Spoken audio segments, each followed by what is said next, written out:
Obrigado pela gentileza. Eu agradeço, Eduardo. Obrigado. Eduardo, foi um motorista que teve essa decisão favorável na segunda instância de São Paulo. Sim.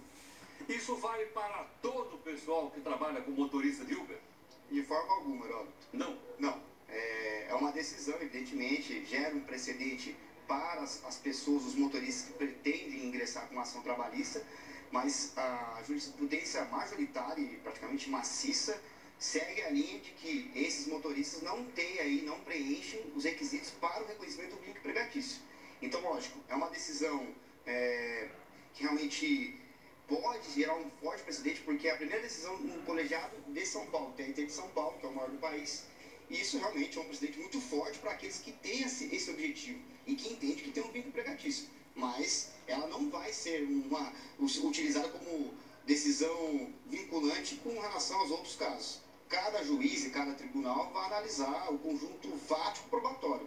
E se identificar os requisitos do vínculo empregatício, aí sim vai dar ganho de causa ao trabalhador ou motorista do Uber. Eduardo, então quer dizer, se outros motoristas quiserem tentar a mesma ação, eles vão ter também que entrar com uma ação trabalhista no fórum. Exatamente. Um por um. Um por um, exatamente.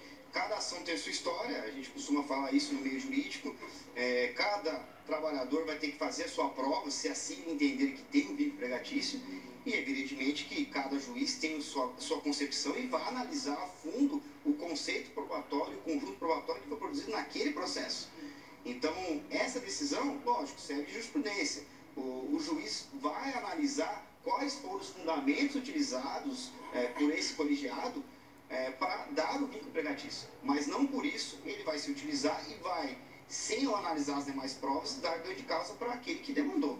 Então, realmente é uma decisão daquele processo e não vincula os demais. Eduardo, a Uber está dizendo que perdeu na segunda instância, mas ela vai recorrer. Para quem que ela pode recorrer? Olha, existem, evidentemente, que ainda não transitou em julgado.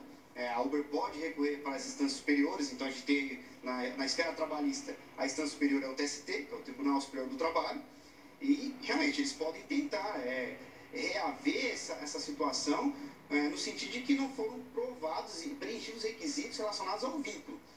Só que é um recurso mais técnico quando você diz recursos direcionados para as instâncias superiores e que dificilmente essa instância superior vai rediscutir matéria fática, que é o que interessa aí para o reconhecimento do vínculo empregatício. Mas, lógico, não transitou em julgado, então não é uma decisão ainda que vai fazer a empresa Uber anotar a carteira ou pagar os direitos, só ao final que isso vai acontecer, caso mantida a decisão, evidentemente. Agora, o cidadão pega o carro, eles matriculam o carro lá no aplicativo, pode ser Uber, pode ser 99, o Cabify, até a função dele, tá lá. E aí, às vezes ele trabalha para mais de um aplicativo. Sim. Não é verdade? Exatamente. O primeiro que chama, ele vai lá e atende. Bom, ele tem chefe?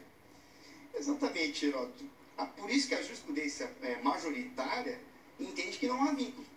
Sei, para ter vínculo tem que ter chefe. Tem que ter chefe. Tem que ter horário de entrada e saída? Horário, tem que ter subordinação. O ponto principal é a subordinação. Subordinação, é o chefe. É o chefe. Você tem que estar submisso a alguém. Então, você tem que se submeter a ordens, a comandos de alguém. Então, Mas eu estou me submetendo aqui ao aplicativo. Toda vez que ele toca, eu vou lá pegar o passageiro. Exatamente. Foi nesse sentido que o TRT paulista, nessa decisão inovadora, que é a primeira nesse sentido aqui em São Paulo, acabou reconhecendo o vínculo. Só que as decisões anteriores entendiam justamente ao contrário, que o motorista do Uber ele tem a liberdade para negar passageiros, tem a liberdade para ficar offline, por exemplo, sem que isso acarrete a ele alguma penalidade ou sanção. Quer dizer, ele acaba determinando a rotina de trabalho. Então, como ele determina a rotina de trabalho, a maioria dos juízes e tribunais entende que não há vínculo. Mas é o que eu disse no começo da nossa conversa, né? Cada processo tem sua história e evidentemente, que o contexto probatório, o que foi produzido nesse processo, segundo o juiz, realmente foi suficiente para dar o vínculo empregatício. Entendo. Bom, agora te surpreendeu já ser uma decisão de segunda instância?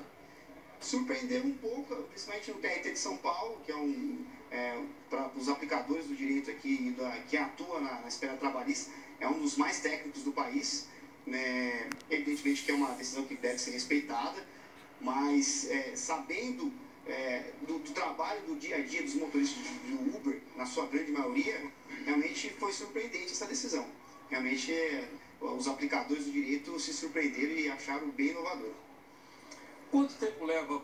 Você faz um recurso, como você lembrou, vai para uma terceira instância, que é o Tribunal Superior do Trabalho. Isso, TST, exatamente. Quanto tempo leva uma ação dessa para se resolver? Olha, hoje com o processo digital, os processos eram físicos, hoje houve a digitalização, os processos estão muito mais rápidos. Cada processo realmente tem o seu tempo, não dá para a gente determinar um tempo exato.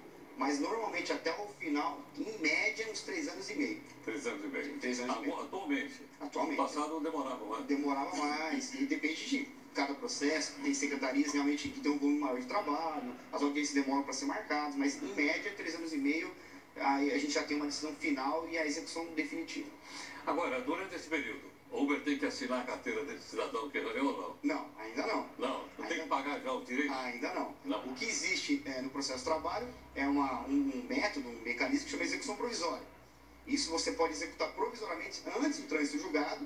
O máximo que a Uber vai ter que fazer é depositar em juízo, só que esse valor não é repassado para o demandante, para o autor da ação. Fica lá. Fica lá.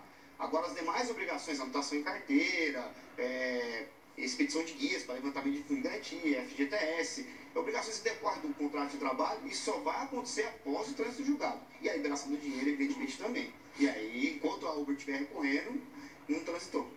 Agora, essa utilização cada vez maior do aplicativo, eu falei agora um pouquinho do supermercado que a gente tem aqui, chama Scan and Go, quer dizer, escaneia e vai embora. Lá? Eu acho que é uma coisa irreversível, ou não? Está própria da tecnologia da época que está vivendo? Exatamente. A quarta fase da Revolução Industrial? A quarta fase. Exatamente. Os meios tecnológicos, e aí a gente tem decisões que falam justamente dessa situação, tem que ser utilizados para facilitar o dia a dia do trabalhador e do empregador. Com base nessa informação,